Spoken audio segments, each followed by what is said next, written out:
Welcome to another Straight Up Tuesday tip. I'm 𝗤𝘃𝗀𝗀, licensed agent with Second City Real Estate. With me, as always, is Mark 𝗬𝘃𝗀𝗀, founder and owner of 𝗤𝘃𝗱𝗰𝗀𝗀. And with us for the first time is James Galvin.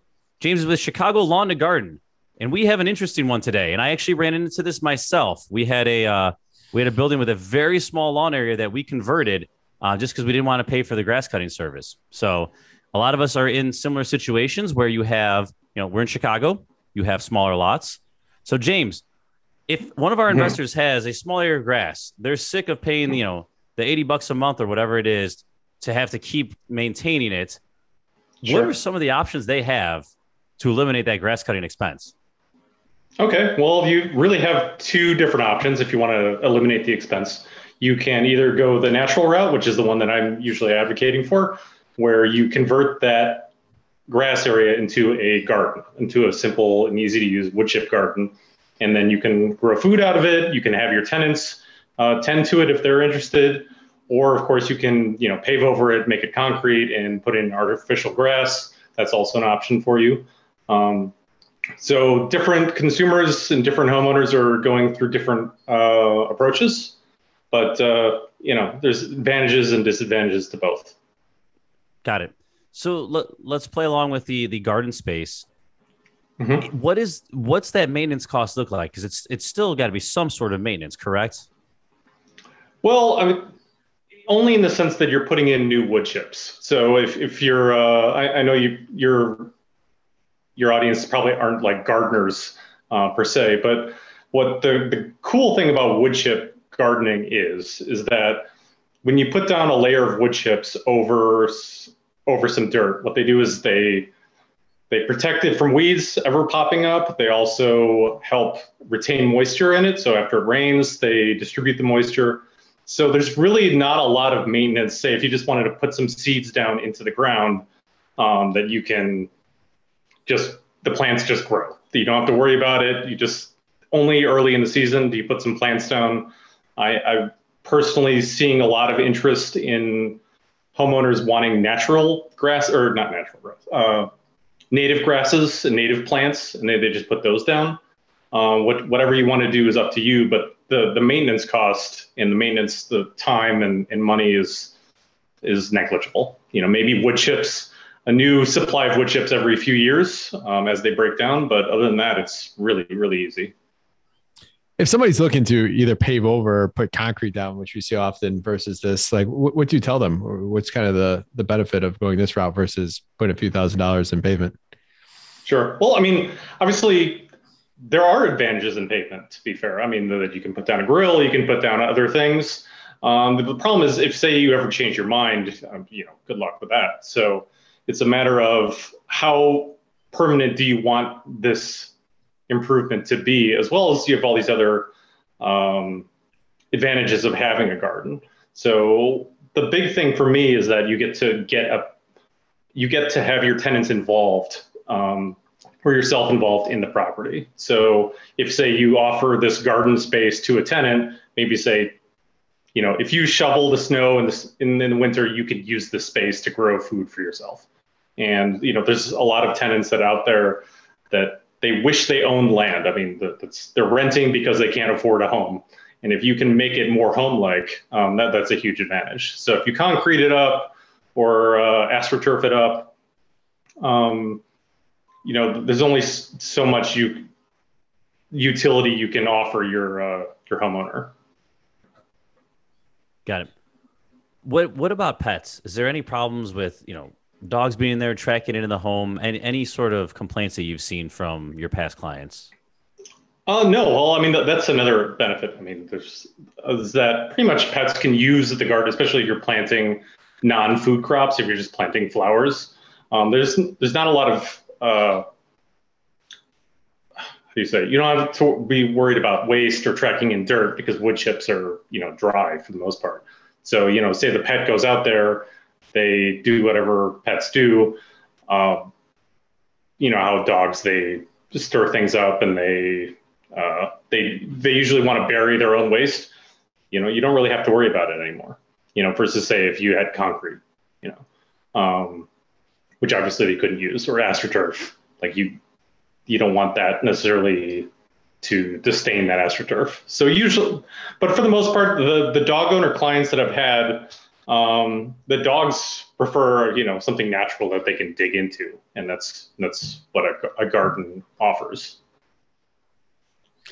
Talk to us about what kind of, like, I know this could be a range and it depends what you're doing, but we all know, just the minimum cost to have somebody come out and mow our lawn, over a 10-month period, you might pay, anywhere from $600 to $900 a year for grass, maybe a little more now, right now. But what's the type of costs and the return, or how long does it take to get a return on that for clients that you work with, even if they want to go on the affordable side or maybe even the high side? So maybe provide a range. Sure. And obviously, maybe it depends on the neighborhood and such and the size of the lawn. But for the most part, I price where it would cost 2 years of lawn maintenance. So, you're basically, you're getting a payback within 2 years of doing this, of transforming your lawn into a garden. So, obviously, the smaller the space, I think actually the more economical it is. I mean, when you're calling someone out to mow your lawn, the problem for them is to drive across town to get to your space, to find the labor, to, take everything off the truck. And, all of the hard work is not actually just cutting the lawn. I mean, the machine cuts the lawn. It's the hard part is actually getting people there.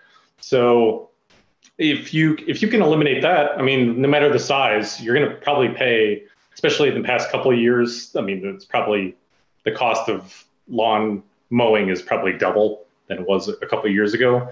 So who knows what it's going to look like in the future, but if you can save that $700 a year, we'll say, and then maybe grow a couple $100 worth of food, $300 worth of food, maybe with that space, it's a pure win. And if you can do something for tenants that they like, obviously they don't want to deal with noise in the neighborhood and, just disturbing the flow of the neighborhood, as it were. There's no reason not to, or at least not to look into it. Gotcha. I was talking with, it's October 2022 when we're recording this. I was talking with somebody in June, a landscaper buddy of mine who owns a pretty sizable operation on the Northwest side. And he said that it cost him just $35 to show up. Like, that's before they even took the stuff off. Like, that's what it costs his crew, is auto, is insurance, all that type of stuff. So, and that's cheap.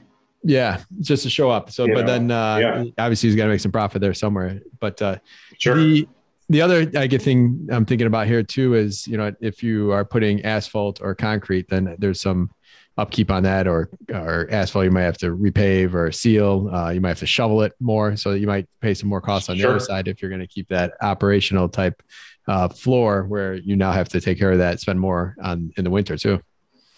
Yeah, absolutely. I mean, I want to go back to the numbers real quick, because, we talk about a 2-year return on investment, which is great. I think that's better than most projects we do, unless you're doing, an intense flip or something like that.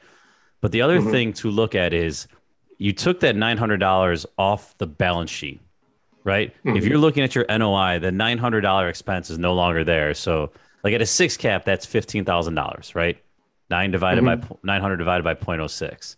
Like the value of the building to an appraiser, to a potential seller, to a potential buyer, to a broker, is now 15 grand higher, and you recoup that money in 2 years. Like, I'm always thinking of those long-term ones. How can I maximize the value of this building, whether it's an immediate sell or a sell 10 years down the road. So I think I don't want that to get lost in translation. Yeah, that's not even long. So I was talking to someone about solar the other day, and they're like, my return's going to be like, it was like 9 or 11 years, depending on worst to best case scenario. Like, this is crazy type of return that you get so quick. Oh, and I haven't even started. I mean, to me, improving your tenants and decreasing your vacancy rate, because for the most part, so they plan something in April and then their lease is up in June or so. It gives them one more reason to stay in the property. I don't know if you want to, increase rent or what have you, but if, they want to see their plants grow into maturity and harvest them and, have that sort of home feel. So if you can cut down your vacancy rate and, obviously increase your NOI, it's worth looking into for a lot of customers that maybe never thought of themselves as doing something environmentally beneficial or as being important. But yeah, there's a lot of ancillary benefits. Good stuff. Mark, anything else? That's it. This is an awesome tip here. So I'm excited to see what people will do with this. So you got right now it's winter, and you got winter to kind of plan for what you're going to start doing next spring. Yep, and we will link to everything in the show notes here. So if you want to reach out, you can reach out directly. Yep. All right. So when you say wood chips, let's for the Chicago fact here, Mark. Well, first off, I'm sorry. Who are we playing for? Oh, we're playing for. Hold on, I wrote down here for Daniel Winkler. Daniel Winkler out of where was that? Bourbonnais. Dude, we got somebody in Bourbonnais that bought a shirt. So Daniel Winkler, that's awesome. You know, our next show banter, I do want to get back to talking about the different countries and so forth we're in. I looked at those stats, and it's pretty crazy. The funny thing is we still have someone downloading in Russia. Like you always hear about Russia being shut down. There's a couple people there downloading. That's that. We're basically like Rocky 3. We're bringing the free world to everybody. Yep. We're combining it. All right, so when we talk about wood chips, right, that makes me think of the Chicago Park District. Mm-hmm. Just growing up, that's what it was. I know they moved to like synthetic playgrounds, but the total park areas in Chicago were 13,000 acres. We're third to New York, and we're into LA. CPD also provides us with 613 parks. In those 613 parks, Mark, how many baseball and softball fields are there? 613 parks. How many baseball and softball fields do we have? This is from their website. Is it A, 375, B, 703, C, 1,253, or D, 1,611? I'm going with C, 1,253. Okay. James, you want to take a guess? What was the first? 375? Yep. I'll go with that one. Oh, you guys split it. It was 703. And Mark, I would have been with you or even higher. I thought you were going to go with a softball question here. Softball's from Chicago too, right? Yeah, 16-inch question. There we go. Yeah. All right, man, we did. I'm sorry, Mr. Winkler. This one you did not get, but we will keep your name in there and we will redraw you possibly again. So just FYI, anybody that is not won on the first time, which most of you guys have, we'll put your name back in there so you get a second chance somewhere down the road. There we go. Good constellation prize. All right. Awesome. Well, James, thanks for coming on. This is a pretty cool topic. I mean, thank you, Mark. Look at that rate of return. That's awesome. Tom, thank you as always. Listeners, please jump on to our website and check out the upcoming, we've changed some things around as far as the upcoming meetings, as far as them being in person versus virtual now. So time to get back out there and network. So thank you, James. Thank you, Tom. And listeners, we'll see you Thursday. Thanks all.